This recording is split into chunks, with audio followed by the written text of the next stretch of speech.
पण कॉल लागत नाही आहे, मेसेज पण तिच्याकडे रेंज आहे की नाही काय माहीत. त्यात तिने जर मला रिटर्न केला तर माझ्याकडे बॅलन्स संपलेला आहे, त्यामुळे कधी तिचा पण फोन मला येणार नाही. एकदा जर कुठल्या कामाला नाचा पाडा लागला ना. हॅलो आई, कुठं आहे? ते उडदाची आमटी कशी करते विचारायचं होतं. नाही तसंच मी आता काढले तशी करायच नाही, म्हणजे मोड न आणता तसंच असं करता येत नाही, मोड आले नाही. हा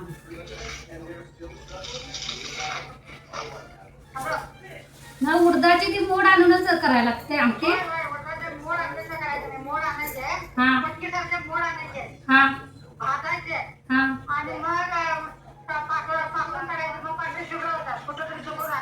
हा आणि मग काय नाही, आपण कुकरमध्ये डाळ घालून आमटी करतात तसं शिजवून घ्या. मग कुठे नाही तर मग डायरेक्ट टाकले तर जरा वेळ लागते. हा हा, म्हणजे मग असं कच्चं करायचं नाही वेळ. ठीक आहे. हा मग भिजत भाजून घ्यायचं. मटकीचे मोड चांगले, मटकीचे मोड चांगले यायला पाहिजे. हा हा ठीक आहे. मग काय तरी शिजत घालायच्या अगोदर विचारलं आता मारल्यावर मुलगाच म्हणा. उडीद नव्ह, उडीद तर महाग आहे. उडीद उडदाची डाळ द्यायचंच नव्ह. पापा ते भिजत घातलं उद्या सकाळी. आता भिजत घाल.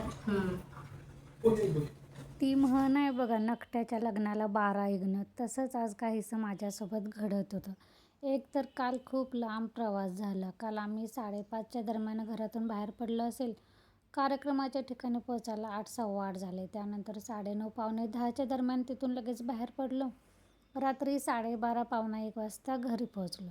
मग त्यानंतर सकाळी कधी उठायला असं अंग इतकं दुखत होतं, त्यामुळं लवकर काय उठायला झालंच नाही. आणि प्रवासामुळं मुलं पण कंटाळले होते. नीलचं होतं कॉलेज, पण तो पण काय उठत नव्हता. म्हटलं पहिलं 1-2 लेक्चर जाऊ देत आणि त्यानंतर ब्रेक असतो त्यावेळी त्याला पाठवता येईल. तर आज पाण्याचा दिवस होता, त्यामुळं कधी पाणी आलं. मग पाणी आल्यावर उठले, पहिल्यांदा पाणी भरून घेतलं. त्यानंतर इथं आता माझं आवरायला चालू आहे. काल कार्यक्रमाला जाताना कानातल्या वगैरे वेगळं घातलं होतं, ते रात्री आल्यानंतर जड जड वाटत होतं म्हणून काढून ठेवलं होतं. आणि आज सकाळी छोटंसं दुसरं कपाटातलं काढून घालायचं म्हटलं तर गाडीत चावी राहिलेली आहे. काल माझ्या आंबाड्याला चावी अडकून तशीच ती पर्समधून गेली, मग तशीच ती गाडीत तशीच ठेवलेली आहे. म्हटलं राहू दे आता, ती कधी काढायची म्हणून दुसरं असं म्हटलं थोडंसं मॅच होणारं होतं ब्लाऊजला, ते घातलं. चपातीला पीठ मळून ठेवलं. त्यानंतर इथे मला दिडक्याची शेंग करायची होती, म्हणजे बीन्स नव्हे. बीन्स कसं लांब असते पण त्याचं गोल असं राऊंड असते. हे दिडक्याची आमची गावठी शेंग म्हणजे चपटी असते. ती थोडीशी निवडून वगैरे घेतली. त्यानंतर म्हटलं आता नील खातोय की नाही काय माहीत, कारण सकाळी एकतर त्याला सकाळ सकाळी काहीच नको असतं. मग त्यात अशी थोडीशी नावडती भाजी असली की मग नाही खायला बघत. आवडीची भाजी वगैरे असेल ना तरच खातो. मग पहिल्यांदा चपात्या केल्या. ह्यांना चहा चपाती वगैरे दिली, कारण त्यांना बाहेर ब्रेकडाऊनला जायचं होतं म्हणून. पोरांना चहा दिला आणि त्यानंतर म्हटलं ही दिडक्याची शेंग टाकायची, तर शेंगदाण्याचा कूट पण संपला होता. शेंगदाणे थोडेसे होते, ते भाजून घेतले, त्याचा कूट केला, भाजी फोडणीला दिली. आणि इथं बघा, हे मी काय करते माहिती आहे, कळशा काल भरून ठेवलेल्या, आज कधी वरचं पाणी पिंपात ओतते, पिंप धुवून आणि मग गाळ बाहेर टाकून देते आणि मग नवीन पाणी कळशी हांड्यात ओतून ठेवते. तर आमच्या इथं ग्रामपंचायतीमध्ये हे लिक्विड दिलेलं आहे, ते 1-2 थेंब टाकून देते. म्हणजे ताजं पाणी शिळं पाण्यातला फरक बघितलासा. ताजं पाणी किती असं गडूळ गडूळ पावसामुळे यायला चालू झालेलं आहे. दिडक्याच्या शेंग भाजून घेतल्या आणि म्हटलं पहिल्यांदा नीलपुरत्या चपात्या वगैरे करून घेतल्या, चहासोबत खायच्या. आणि त्याच्या डबा काय नेणार नव्हता, जेवून जाणार होता तो, कारण जेवणाच्या ब्रेकमध्येच तो जाणार होता, त्यामुळे जेवून जातो बोलला. मग दिडक्याची शेंग खाणार नाही म्हटला, म्हणून म्हटलं त्याला बेसनची दामटी आवडते, म्हणजे झुणक्याची दामटी. तुमच्याकडे काय म्हणतात त्याला? आमच्याकडे तर झुणक्याची दामटीच म्हणतात. अशी पातळ तिखट मीठ वगैरे कोथिंबीर वगैरे घालून केली, अशी पातळ कुरकुरीत गरम गरम केली ना, त्याला प्रचंड आवडते. म्हणजे तशी पण त्याला खायला दिली तरी चालते, किंवा एखादी दुसरी भाजी नसली आणि फक्त झुणक्याची दामटी चपाती दिली तरी तो आवडीनं खातो. मग त्याच्यासाठी झुणक्याची दामटी केली. तनु म्हटलं मला पण पाहिजे, मग दोघांसाठी 2 केल्या. तिकडे आपली दिडक्याची भाजी पण शिजायला घातलेली आहे. मग इथं नीलची टायमिंग झाली म्हणून त्याला चपाती आणि झुणक्याची आमटी खायला दिली.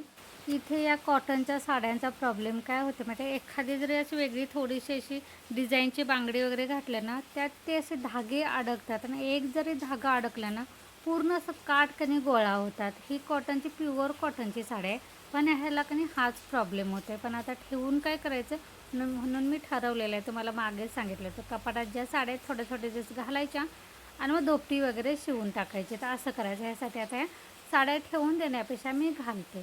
इथे नीलला दिलं, त्यानंतर तनूसाठी झुणक्याची पोळी एक भाजत घातली. आता म्हटलं आमटी काय करायची. मग लक्षात आलं की आईने उडीद दिलेले, ते मला डांगर करून बघायचं होतं. त्यासाठी मी उडीद आणलं होतं. ताईने आणि आईनं दोघींनी मिळून थोडंसं दिलेलं आहे करून बघ म्हणून, आणि आमटी पण करून बघ, कारण माझ्या सासरीना उडदाची आमटी करतात.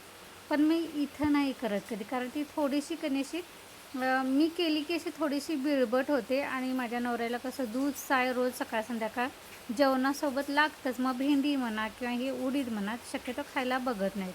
तर ते आईने कणी वेगळी थोडीशी त्यांची करायची पद्धत सांगितली होती की ती केली की बिळबिट होत नाही, आणि ते माझ्या लक्षातून गेलं होतं.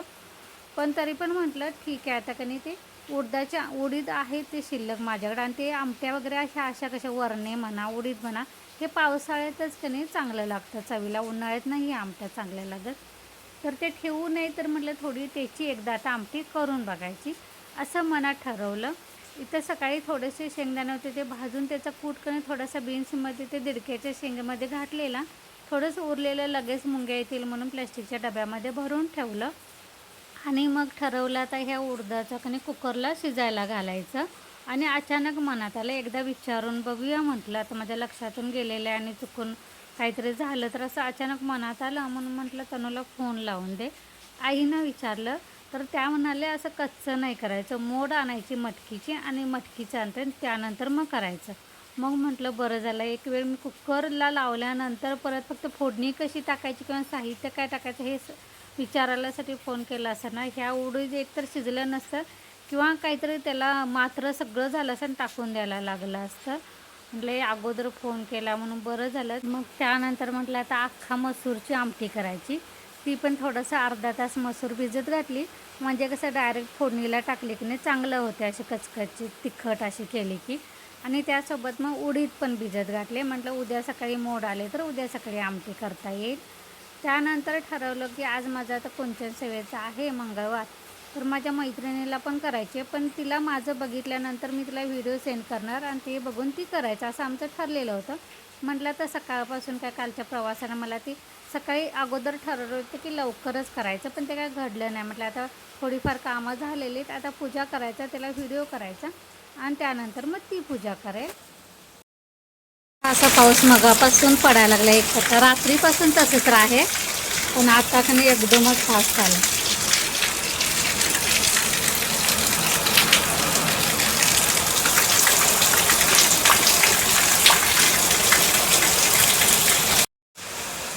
आता किती वाजले आहेत माहिती आहे, 2:30 वाजले असतील आणि एवढा पाऊस चालू आहे बघा. तर हा मी काय सांगत होते, मग ती पूजा करायची ठरवलं आणि बाहेर गेले. आता म्हटलं गाडीतून चावी आणायची, तर माझा नवरा सकाळी ब्रेकडाऊनला गेलेलं, तीच बरोबर गाडी घेऊन गेलेले. त्यामुळे माझं ते काय घडलंच नाही. मला ते 12च्या आत पूजा करून दाखवायचं होतं, माझं तर घडलंच नाही. अर्धा तास म्हणत 12:05 ह्याने आले. मग म्हटलं तर राहू दे, 12 नंतर माझी पूजा कधी करणार आणि त्यात व्हिडिओ करून दाखवायचं म्हटलं तर त्याला वेळ लागणार. 12 नंतर सेवा रुजू नसते, त्यामुळं आता माझी पण राहिलेली आहे आणि तिची पण राहिलेली आहे, कारण तिला मी पाठवल्यानंतर ती करणार होती.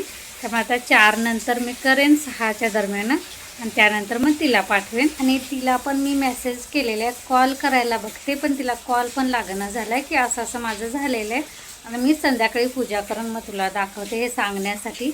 पण कॉल लागत नाही आहे, मेसेज पण तिच्याकडं रेंज आहे की नाही काय माहीत. त्यात तिने जर मला रिटर्न केला तर माझ्याकडं बॅलन्स संपलेला आहे, त्यामुळं कधी तिचा पण फोन मला येणार नाही. असं एकदा जर कुठल्या कामाला नाचा पाडायला लागला ना, दिवसभर आपली कामाला कधी प्रत्येक कामाला नाचच पाडायला लागतं, वेळेवर काहीही होत नाही. चला ह्यासोबतच असा व्लॉग इथंच बंद करते. तुम्हाला जर आवडला असेल तर सबस्क्राईब करून लाईक करा आणि कमेंटमध्ये बोला, जेणेकरून तुमची आणि माझी ओळख देखील होईल. चलो बाय.